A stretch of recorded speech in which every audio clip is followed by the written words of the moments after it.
Hello everyone, welcome back to my channel. I am Ritu and I teach mathematics for all classes. Also, I mentor students with aptitude reasoning for all the competitive examinations. So stay sometimes with me to know how I teach. So in today's topic, we'll discuss the part 2 of ranking. तो आज का जो topic है वो हमारा ranking है। इसके previous class में हमने रैंकिंग का स्टार्ट कर दिया था, उसका पार्ट 1 कंप्लीट कर दिया था। आज की टॉपिक में हम पार्ट 2 ख़त्म कर लेंगे। पार्ट 1 और पार्ट 2 से जितने भी क्वेश्चंस हमने डिस्कस कर लिया है और करेंगे, उतना क्वेश्चंस अगर हम प्रैक्टिस कर लेते हैं तो ऑलमोस्ट हर तरह के क्वेश्चंस हम सॉल्व कर सकते हैं जो कि रैंकिंग से रिलेटेड हो। सो चलते हैं, हमारा फर्स्ट क्वेश्चन आज का जो है, question is in a row of boys facing the north, A is 16th from the left and C is 16th from the right end. B, who is 4th to the right of A, is 5th to the left of C in the row. How many boys are there in the row? So, हम step by step solve करते हैं question को।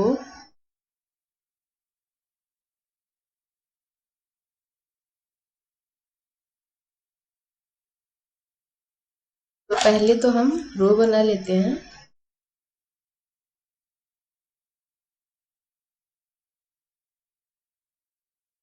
रो question में बोला है boys facing north, मतलब जो लड़के बैठे हैं उनका फेस नॉर्थ तरफ है, नॉर्थ के डायरेक्शन में वो सारे फेस किए हुए हैं। A is 16 from the left end, अगर ये हुआ हमारा लेफ्ट मोस्ट साइड तो यहाँ से ए क्या कर रहा है, 16th पोजिशन पे है, मतलब इसके बीच में 15 जन है। And C is 16 from the right end. अब सपोज ये हो गया हमारा राइट साइड, हमारा सी जो है राइट साइड से 16th पोजीशन पे है, तो बीच में और 15 जन बैठे हुए हैं।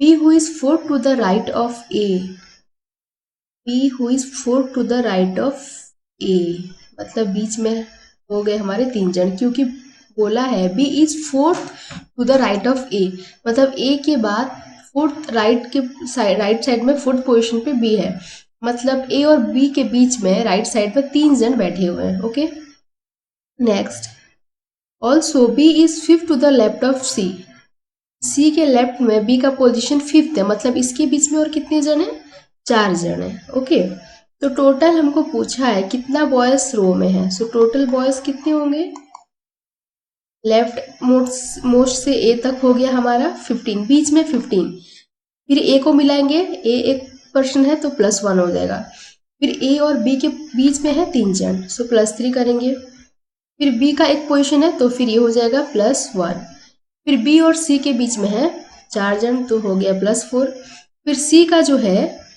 एक पोजीशन सी ने ले रखा है तो करेंगे ऐड +1, फिर सी और राइट मोस्ट साइड में हमारे पर्सन है कितने, 15 जन, तो करेंगे +15।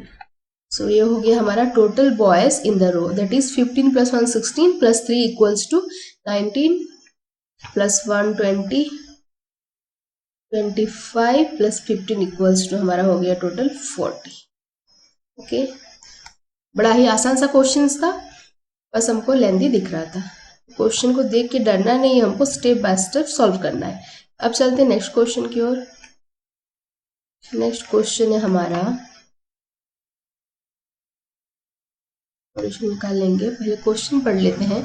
इन a row of 40 girls, when Komal was shifted to her left by 4 places, her number from the left end of the row became 10.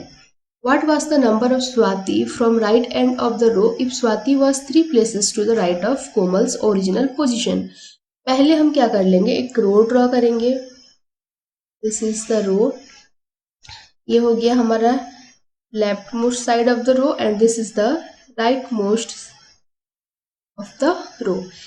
In a row 40 girls, मतलब total number of girls in the row are 40. Okay, total are 40 girls in the row. When Komal was shifted to her left by 4 places, her number from the left end of the row became 10. मतलब left side से कोमल का नया position shift होने के बाद उसका position क्या है, 10th है। ये कोमल का नया पोजीशन है जो कि 10th पोजीशन है लेफ्ट साइड से। ये पोजीशन 10th है फ्रॉम लेफ्ट साइड। तो ये कितना शिफ्ट करने के बाद हुआ है, was shifted to her left by 4 places। मतलब इससे पहले ये और चार प्लेसेस राइट साइड में था। तो ये अगर 10th पोजीशन है लेफ्ट साइड से और 4 प्लेसेस इससे ज़्यादा, मतलब ये 14 प्लेस था के का original position. Okay, from left side. अब जब इसने शिफ्ट कर लिया 4 प्लेसेस टू द लेफ्ट, उसका नया पोजीशन 10 हो गया, बट उसका ओरिजिनल पोजीशन जो था +4 towards right, that is the 14th position था के का, कोमल का original position. What was the number of Swati from right end of the row if Swati was 3 places to the right of Komal's original position? कोमल का original position ये था, तो यहाँ से स्वाति का position 3 places to the right है। 3 places to the right मतलब 14, 15, 16 और 17, ये हो गया स्वाति का position. Okay,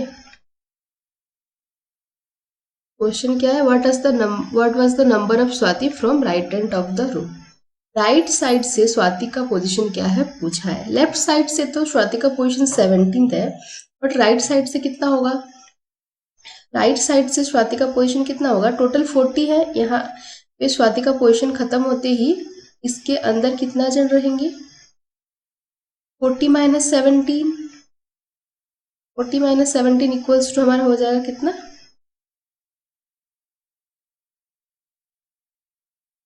that is your 23। तो इस बीच में मतलब राइट साइड से स्वाति के पोजीशन के बीच में 23 पर्सन्स मिड पर्सन्स हैं। तो उसके बाद 23 के बाद जो पोजीशन आ रहा है वो स्वाति का है from the right hand side. तो स्वाति का पोजीशन कितना हो जाएगा, 23 + 1 that is 24th from the right side and 17th from the left side. Okay, तो स्वाति का पोजीशन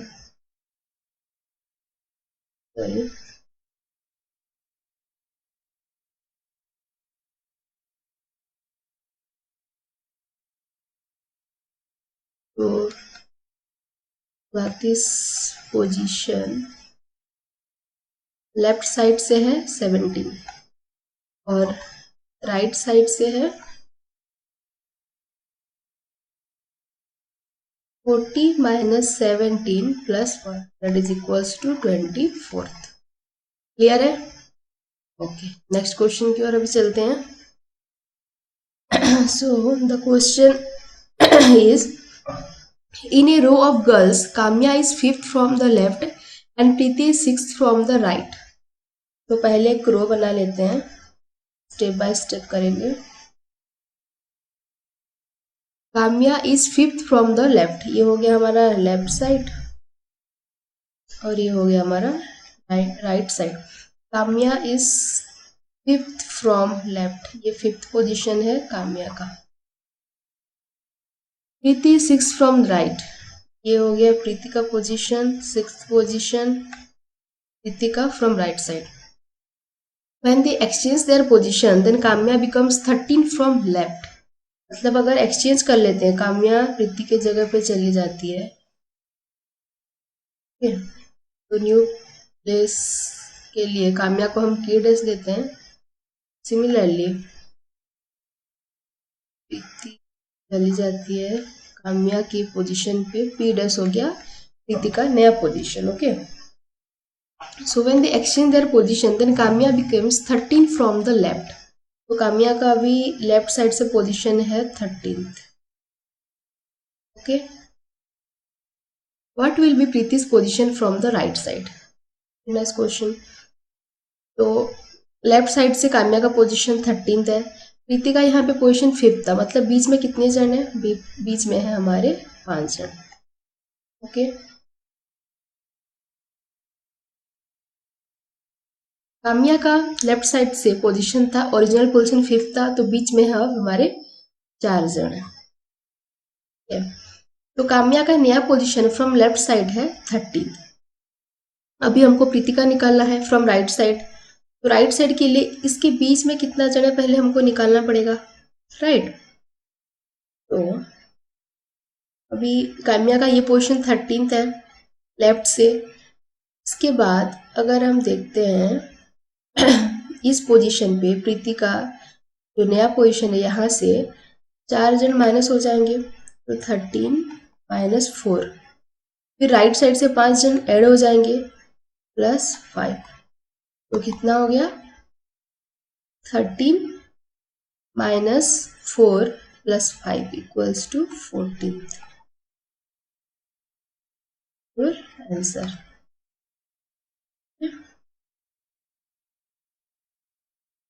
समझ में आया। और एक बार हम इसको समझने की कोशिश करते हैं। काम्या का ओरिजिनल पोजीशन लेफ्ट साइड से 5th था, मतलब बीच में 4 जन है। प्रीति का ओरिजिनल पोजीशन राइट साइड से 6th था, मतलब बीच में 5 जन है। अब अगर दोनों का पोजीशन एक्सचेंज हो जाता है तो काम्या का नया पोजीशन लेफ्ट साइड से 13th है और प्रीति का नया पोजीशन राइट साइड से कितना है वो हमको निकालना है। अगर काम्या का नया पोजीशन लेफ्ट साइड से 13th है तो फिर यहाँ पे तो हमारे 4 जन हैं, तो इस बीच में कितना रहे, ये टोटल हमारा 13 है, मतलब लेफ्ट मोस्ट साइड से काम्या का नया पोजीशन तक हमारा 13 जन है काम्या को मिला के। फिर अगर हम यहाँ से काउंट करना स्टार्ट कर दें तो फिर वहाँ से 4 माइनस हो जाएगा प्रीति का जो पोजीशन है, तो फिर कितना हो जाएगा 13 - 4 = 9। अब यहाँ पे बीच में 5 जन हैं।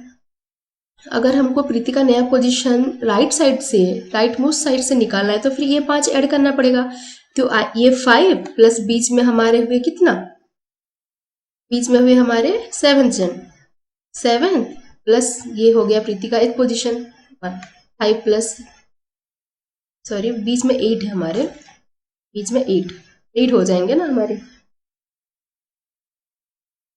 हाँ 8 हो जाएंगे बीच में 8 + 5 13 प्लस प्रीति का नया position +1 that will equals to 14। समझ में आ गया। अभी चलते हैं नेक्स्ट क्वेश्चन की ओर। नेक्स्ट क्वेश्चन है हमारा, in a row of girls facing north Reena is 10 to the left of Pallavi. पहले तो हम इसका एक रो बना लेते हैं, फिर स्टेप बाय स्टेप सॉल्व करेंगे। नॉर्थ साइड सबने फेस कर रखा है ऊपर की ओर। Reena is 10 to the left of Pallavi who is 21st from the right end. तो पल्लवी का जो पोजीशन है that is 21st from the right end, ये हो गया हमारा राइट एंड। तो यहाँ से 21st पोजीशन पे है हमारी पल्लवी, पी दे देते हैं इसको ना, लेफ्ट साइड है। उसके बाद उससे पहले बोला है Reena is 10 to the left of Pallavi, 10th to the left of Pallavi, ये हो गया पल्लवी का पोजीशन। इससे 10th लेफ्ट की ओर मतलब और 10th पोजीशन मतलब 31st पोजीशन, ये ऑलरेडी 21st था, उसके बाद इसमें 10 ऐड कर देने से लेफ्ट साइड पे 31st पोजीशन है किसका, पल्लवी सॉरी रीना का, इसको हम आर दिखाते हैं रीना का। ये हो गया फर्स्ट सेंटेंस में हमारा इतना ही गिवन है। अब सेकंड सेंटेंस की ओर चलते हैं। If Malini who is 17th from the left end, Malini is 17th from the left end, from the left end is 4th to the right of Reena, 4th to the right of Reena. तो 17th है left side से, but क्या है उसका मालिनी का position right 4th to the right of Reena, ये रीना का position है। रीना के राइट में 4th पोजीशन, मतलब इनके बीच में और कितना जन रहेंगे 3 जन। अगर ये 31st हुआ, इसके राइट में 4th मतलब -4, मतलब 27th पोजीशन पे है कौन, मालिनी। राइट साइड से 27th position, but left side से क्या बोला है, Malini who is 17 from the left end, मतलब लेफ्ट एंड से उसका पोजीशन है 17। समझ में आ गया। How many girls are there in the row, तो टोटल गर्ल्स हमको निकालना है, राइट। तो कैसे निकलेगा, ये तो 21st है, ये 27 है, ये 31 है। मतलब यहाँ तक तो 31 जन है हमारे, राइट साइड से यहाँ तक 31 है। बस हमको निकालना है कि ये लेफ्ट मोस्ट से इसके बीच में कितना जन है, राइट। तो लेफ्ट से यहाँ तक 17 है, ये भी हम कर सकते हैं। अगर लेफ्ट से मालिनी तक, लेफ्ट मोस्ट से मालिनी तक 17th पोजीशन आ रहा है मालिनी का, तो यहाँ से हम 17 करके प्लस 27 माइनस 1 कर सकते हैं, बिकॉज मालिनी का जो पोजीशन है राइट साइड से कितना है, राइट साइड से 27 है और लेफ्ट साइड से मालिनी का पोजीशन 17 है। तो अगर लेफ्ट साइड और राइट साइड दोनों साइड का हमको गिवन है पोजीशन, तो हम आराम से निकाल सकते हैं, बिकॉज मालिनी दोनों साइड से तो एक पोजीशन 2 बार तो काउंट नहीं कर सकते ना, गलत हो जाएगा। तो हम क्या कर सकते हैं, टोटल जो होगा वो कितना होगा, 27 लेफ्ट प्लस 17 राइट, माइनस, क्योंकि मालिनी का कॉमन दो बार हमारा काउंट हो रहा है तो -1 करेंगे। So equals to 27 plus 16 that is equals to 7 + 6 13 और 2 to 4 43 हो गया हमारा आंसर। ओके, बस हो गया सॉल्व। तो ये था हमारा रैंकिंग का पार्ट 2 में जितना भी थोड़ा अलग टाइप का क्वेश्चंस आता है वो मैंने सॉल्व करवा दिया है। तो अगर हमने इतने सारे क्वेश्चंस कर लिए तो बाकी सारे ऐसे टाइप के ही क्वेश्चंस होते हैं, तो हम जितने भी रैंकिंग के क्वेश्चंस आते हैं सारे सॉल्व कर सकते हैं। तो इस तरह से रीजनिंग के और एप्टीट्यूड के बाकी और लेसन्स टॉपिक्स जानने के लिए मेरे चैनल पे जुड़े रहिए। Subscribe to my channel and thank you so much for watching.